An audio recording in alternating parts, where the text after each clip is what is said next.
Thanks, Michael. First, I'd just like to open up by congratulating Anthony Hudson on his new head coaching opportunity. Anthony was a guy that I was able to work really close with over the last couple of years, and then in the last couple months, really close. So just wishing him, the best at his new opportunity, and I know he'll do great things and make us all proud. Moving on to the Nations League, this is a roster that we are really pleased with and happy that we were able to put together. It's a group that has a lot of talent, a lot of experience in big games and big moments. Whenever you're putting together a roster, you're faced with tough decisions, and we were also faced with a number of injuries to players. But I thought we were able to put together a really strong group for two very important matches, which is a testament to the depth of the player pool that we have here with the men's national team.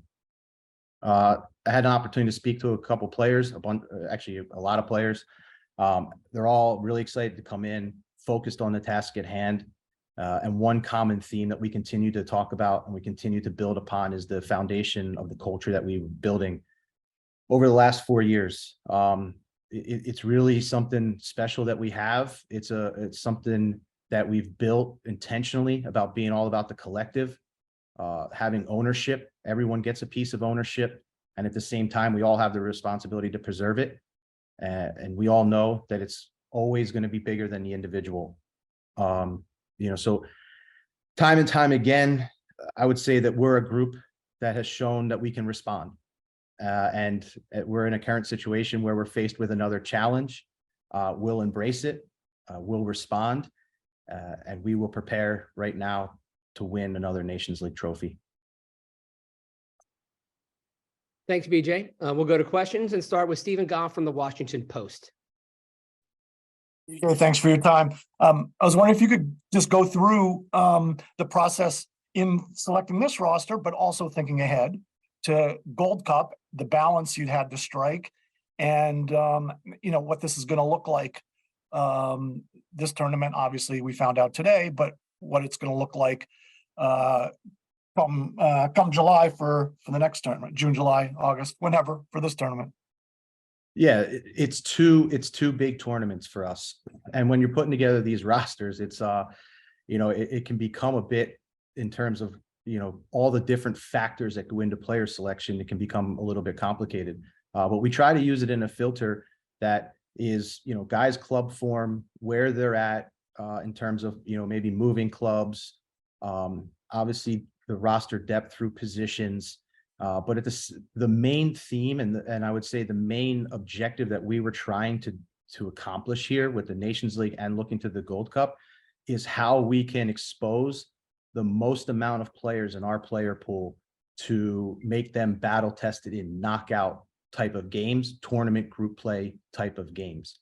So that's an important piece for us, to use as many players as possible to make sure that as we continue on this journey to the 2026 World Cup, these big moments that come across, we have the most experienced player pool as possible.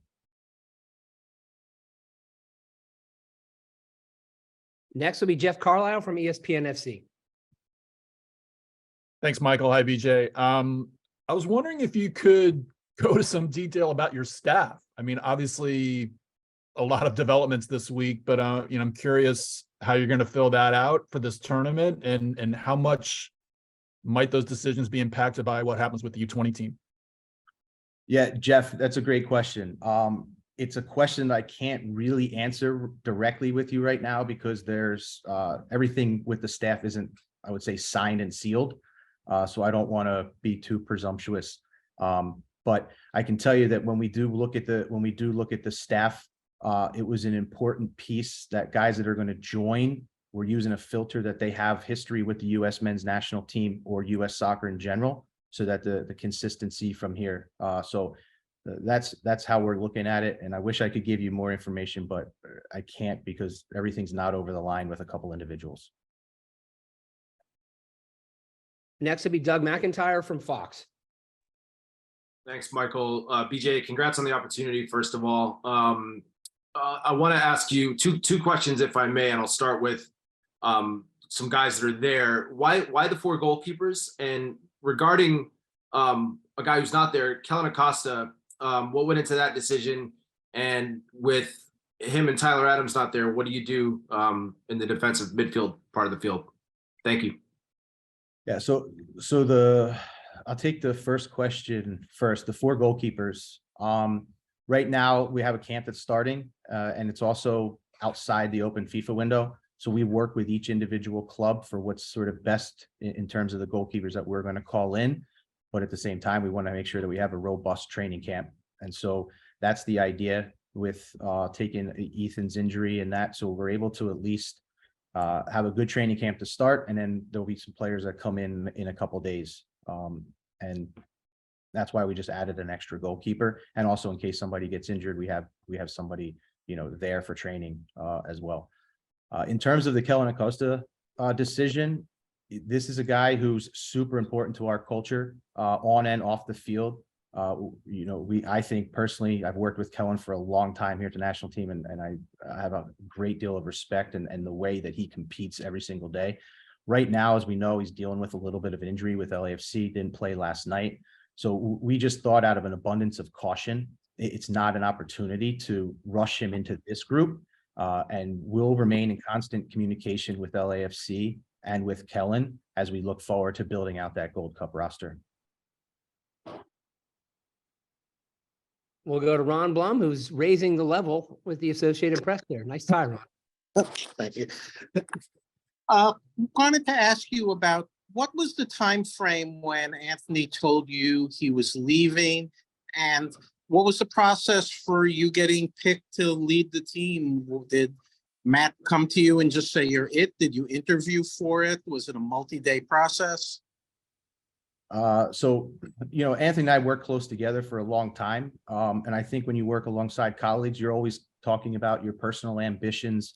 So I don't think it was ever a surprise to me that Anthony had personal ambitions to be a head coach again at the club level. Specifically to this opportunity, I knew that these were opportunities that he was looking towards, but I certainly didn't know that it was going to happen this quick and this immediate. So, but like I started off with, I'm just super happy that he's happy and is going to pursue something that he's had his eye on before. In terms of how it came about, to be completely honest with you, it was Friday morning on the Memorial Day holiday, and I was basically packing up my kids. I'd take my daughter to a lacrosse tournament in North Carolina. And Matt Crocker called, told me the news, and asked me if I was willing to step up. And, again, I think you have to practice what you preach. And I know it does sound cliche, but in professional sports, a lot changes in short amount of time. We constantly say next man up, next man up. And, at this point in time, my number was called, and I'm honored to have the opportunity to step up.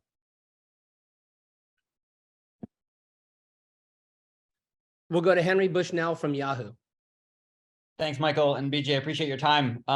Conveniently, just to follow up on that previous answer. So when you got that call from Matt, and you, since you've known you're going to be in this role, how have you personally been preparing to be a head coach? Which obviously you've been an assistant for a long time. Like, how does that change, and what things you need to do yourself to kind of prepare you to go into these games?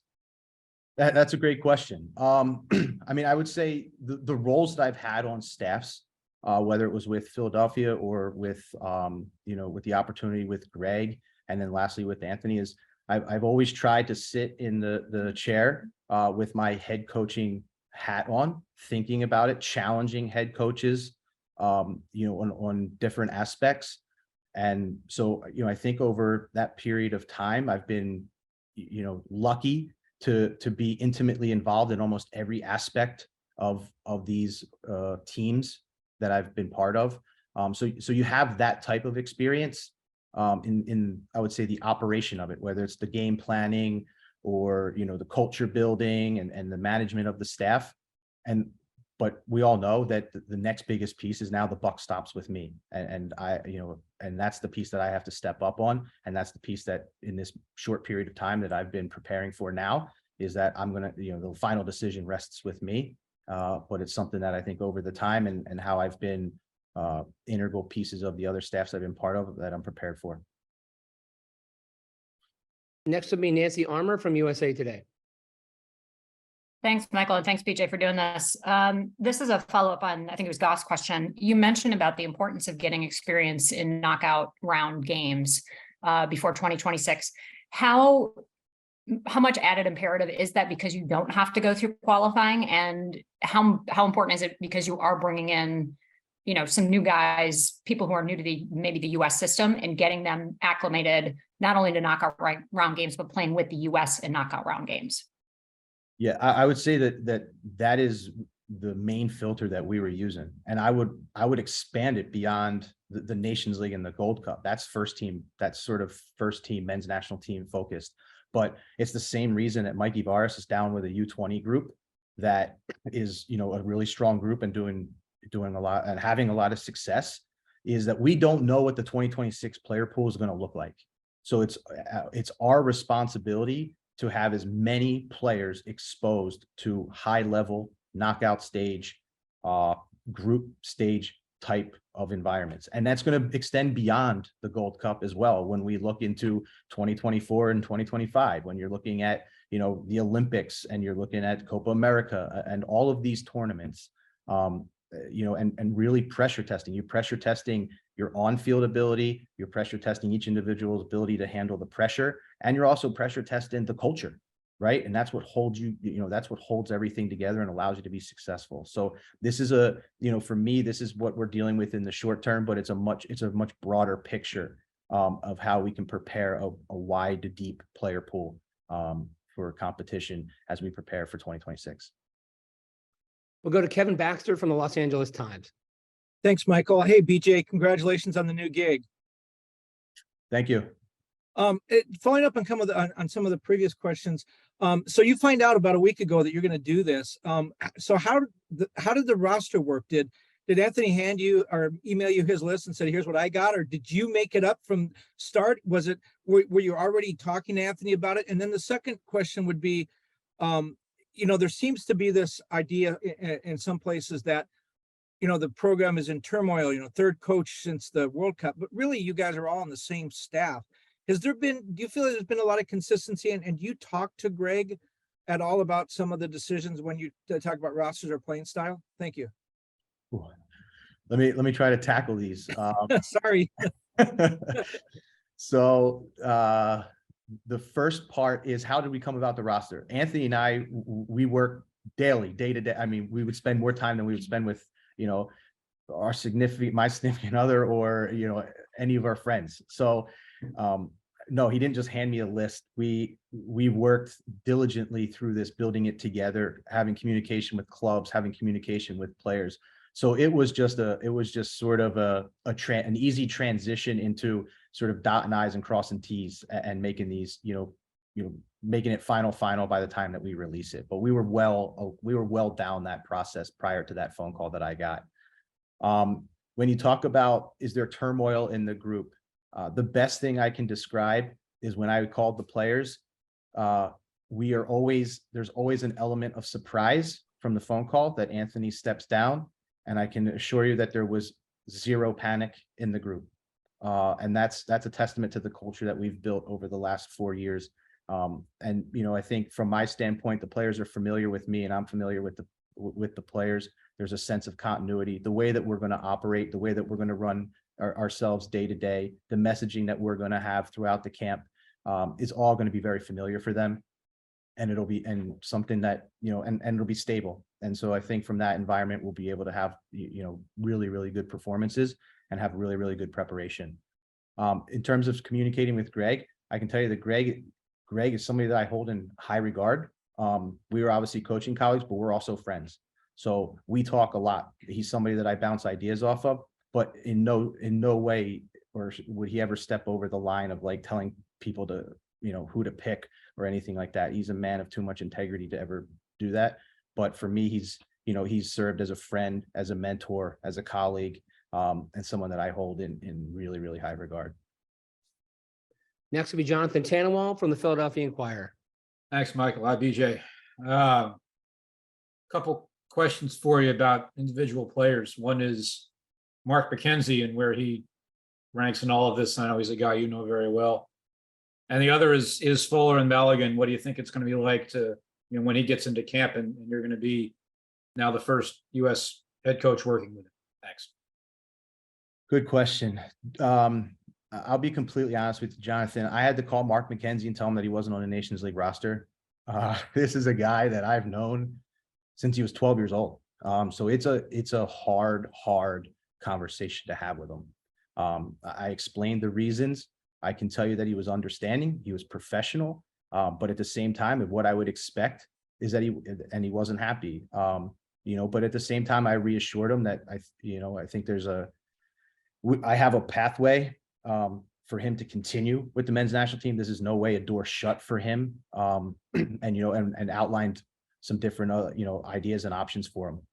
And I know coming off of an unbelievable club season that he had with Genk, that he's going to have way more men's national team opportunities. He's going to have, I hope he's parlaying this into a great season with Genk and anything else that comes his way. And he's just a great guy, a great professional, and is really starting to become a really great player. In terms of Flo, he was one of the first guys I called when I got the news. Great, we had a great conversation. I can tell you that his commitment to the U.S. is unwavering. He's excited to come in with the group. He's someone that I spoke to about, embracing the brotherhood that we have. It's a welcoming environment. The guys are going to welcome him in. They're all excited and he's excited. But at the same time, I challenged him and I said, listen, you have to put yourself out there and you have to integrate with the group. We're going to work as hard as we can to integrate you. And at the same time, it's your responsibility on the field and off the field to become part of this group as quick as we can. We have a lot of case studies of guys that have come in and it's been super successful. And I expect nothing different with Flo. This gives me a chance, Jonathan, to help everyone with the pronunciation. His name is pronounced Ferreira Callaghan, but as BJ alluded to, he goes by Flo. Next will be Paul Tenorio from The Athletic.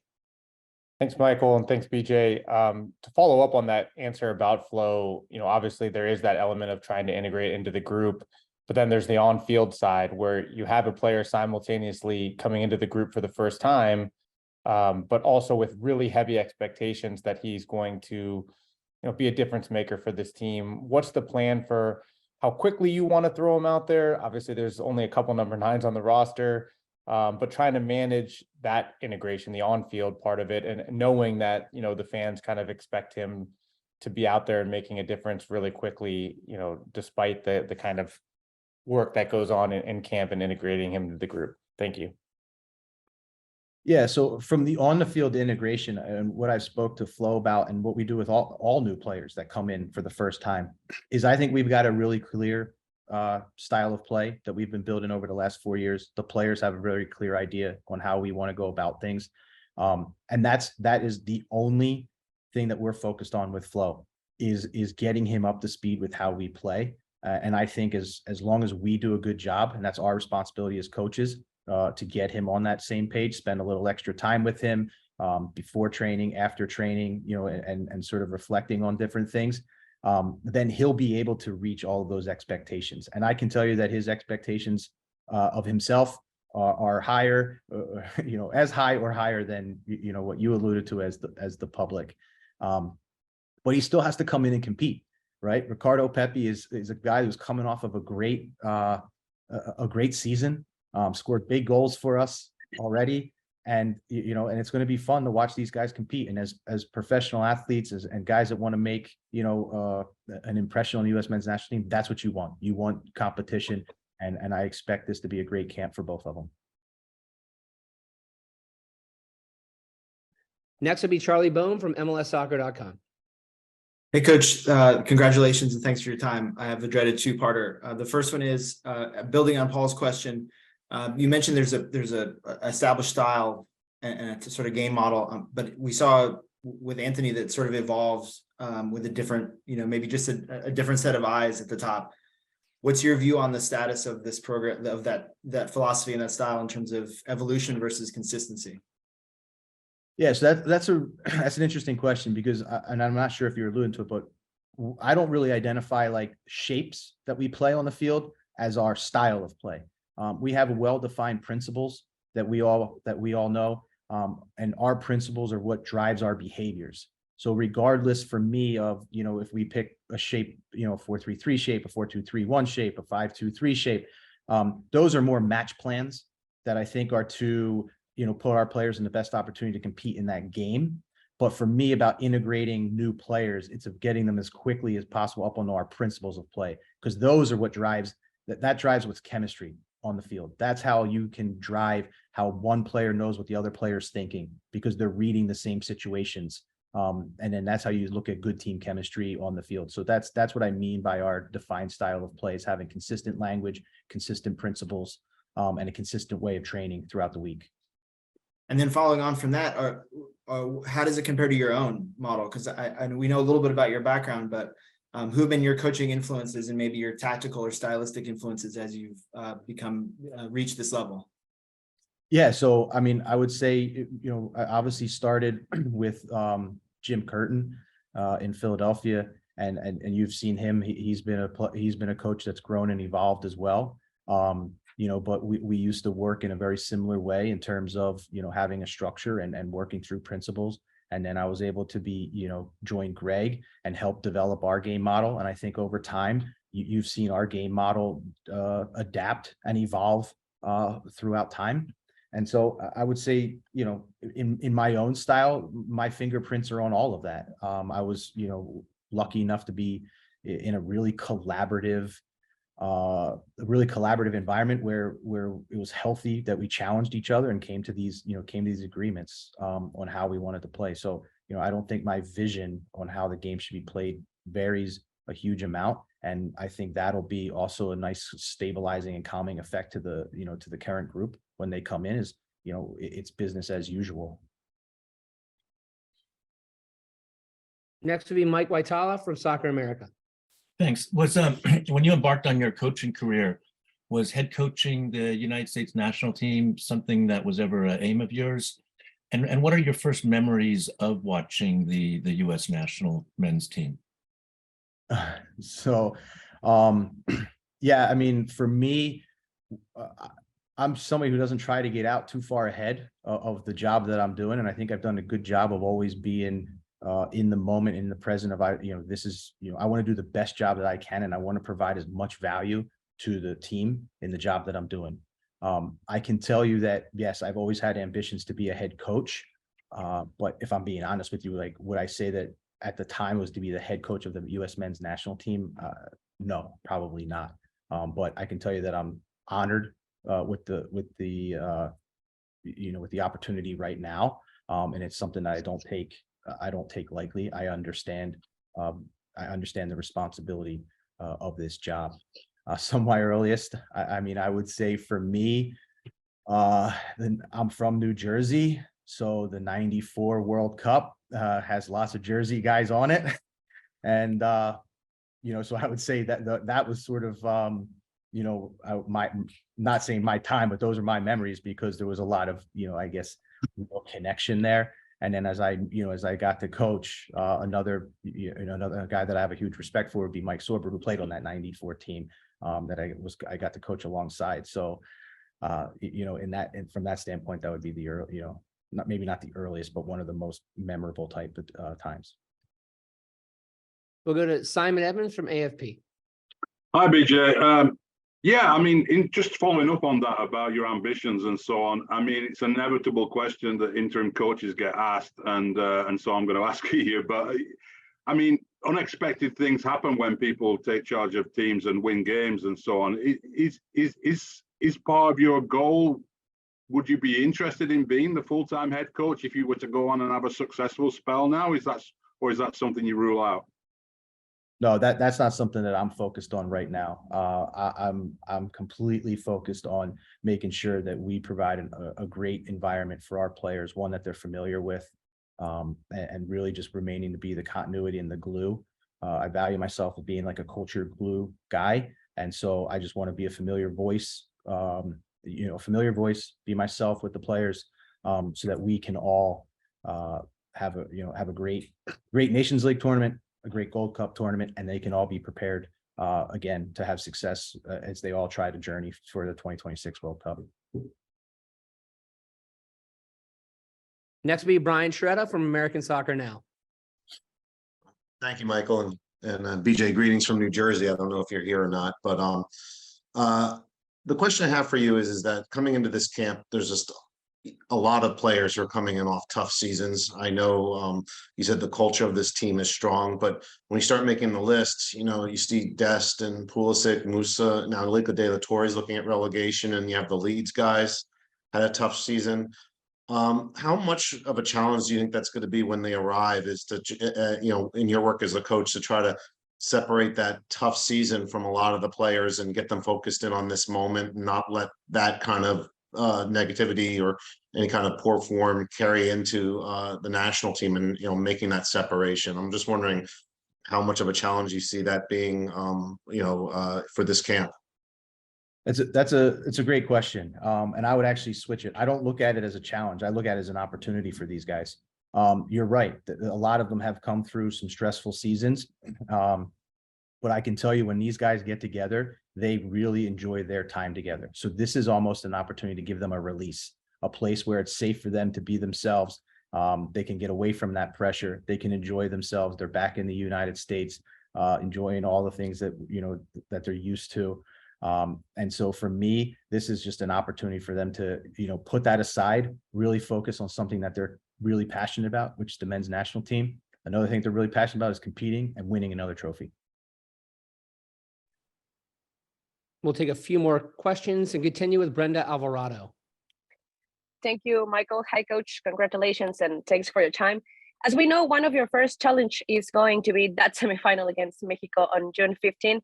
Do you feel any pressure, or how do you see that challenge? I'm sorry.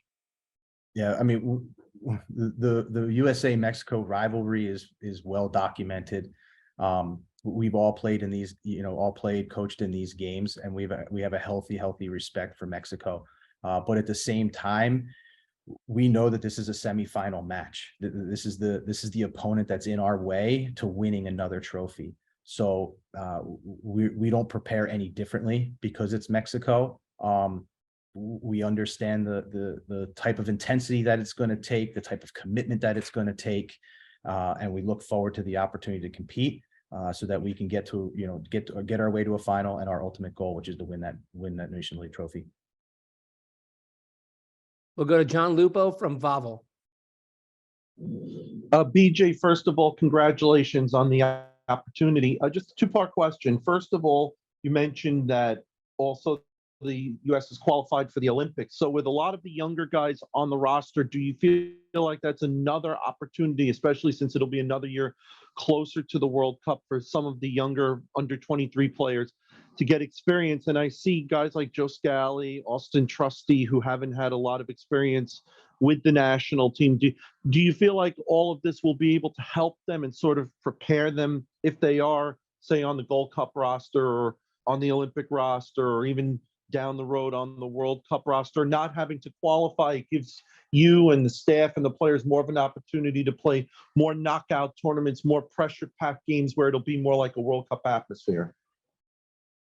Yeah, as I stated before, and I'll state it again here, I think the more players we can expose to high-level knockout pressure games, it's only going to pay dividends for whatever event they're chosen for in the future, whether it's the Olympics, Copa America, Gold Cup,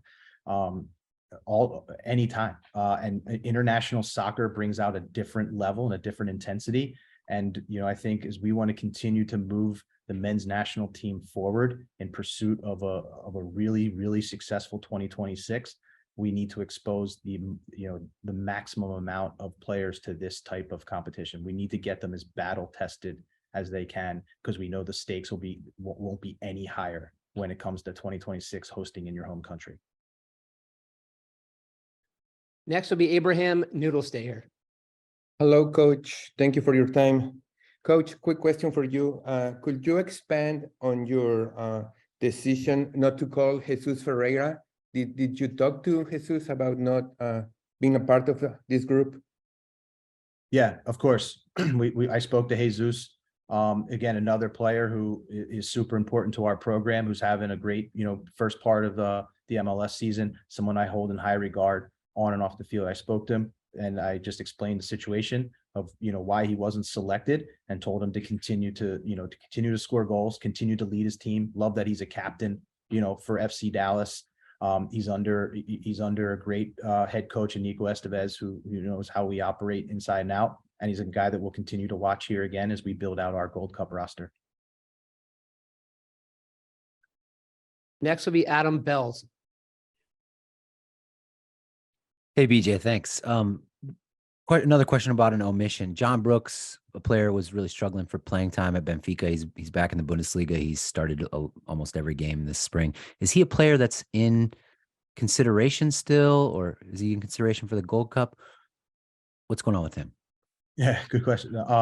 Yeah, listen, John is a guy who's got a long history with the men's national team. He's someone that we consistently are monitoring. And for me, as if he continues to, have good club performances, gets a full preseason, and he's always under consideration. He's somebody that we consistently are looking at. And so I would say, as long as he continues to put in good performances, he'll always be in consideration for the men's national team. Next will be Steph Bertelny. Thanks, Michael, and thanks for the time, BJ. I wanted to ask about another player who's not on this roster, Aiden Morris. He is also on the roster for Canada for both Nations League and Gold Cup. You guys have had a lot of success recently in recruiting dual nationals, and so I'm wondering where you think Aiden is at in terms of his decision-making process, and how much you hope that he continues on with the U.S. Yeah, another good question. Aiden is a player who's having a young player who's having a great season. Had a really breakout season last year. Someone that we're super familiar with. We think really, really highly of. And again, I when I speak about Aiden, is he was in our January camp and he was in our April camp. We put him into a big game versus Mexico. So that's a signal that we think very highly of Aiden. I've had conversations. I know us and the staff have had conversations with Aiden. So he's always a player that we'll keep in consideration as we look to build out, our Gold Cup rosters and rosters, beyond. Next will be Jake Fenner. Thanks, Michael. Hi, BJ. I was just wondering, in the transition between coaches, are there going to be, and I know you might not be able to truly dive into what may or may not change, but are there going to be any tactical differences between what you hope to implement and what Anthony had implemented before? Or is it going to remain the same? If it's not going to remain the same, do you expect a learning curve? So I mean, I'll go back to the idea of, from tactical changes. I think everything, works back from the opponent that we're playing and the match plan that we need to put in. The players that are at our disposal, but I can tell you and I can reassure that the process of how we go about training, the principles and our style are not going to change drastically at all. But we do have to prepare again for one-off matches. I've been talking about knockout matches. So as we prepare for that, then we'll have to come up with what we think at that moment is the best game plan. Seems only fair for BJ for the last question to come from Andrew Jones, and see that Andrew's already got a nickname for him. Thanks, Michael. Well, BJ is just a great originating right there for him. I got to come up with one for sure. But congrats, BJ, for the role. And as a fellow Tri-State native, definitely the Tri-State solidarity is there. Wanted to ask you just how the reaction was when your family heard the news after you got the call from Matt, and your thoughts of the under-20 team performance so far in Argentina with how they're playing under Mikey. Congratulations again. So yeah, I mean, listen, when I was given the call and I notified my family, I would say there was two types of reactions. My mom, my dad, and my wife were super excited. And then you tell your two daughters and they're like, yeah, that's cool, Dad. Again, you get humbled really quick when you talk to the kids and they keep you in line, and then you're just nobody else but Dad. So but everyone, I have a really great support network around me. They're all super excited, friends and family. In terms of the U20s, I'm so happy for their team. We've worked closely together. I know they know that we brought them into the October camp that led us into the World Cup. We told those guys that they were playing an integral role for our preparation, and I can see a lot of what they were doing down there in the ideas that we did. Mikey Varis is leading that group. His assistants with Gonzalo and Sean and Jason, like it's just making everybody, not only myself, but just everybody here at US Soccer, and I hope in the country, super proud with the type of performances that they're putting in. And it's just great to see that, again, another young group of guys who are competing hard and I would say mirroring a lot of the same values that we have here at the men's national team.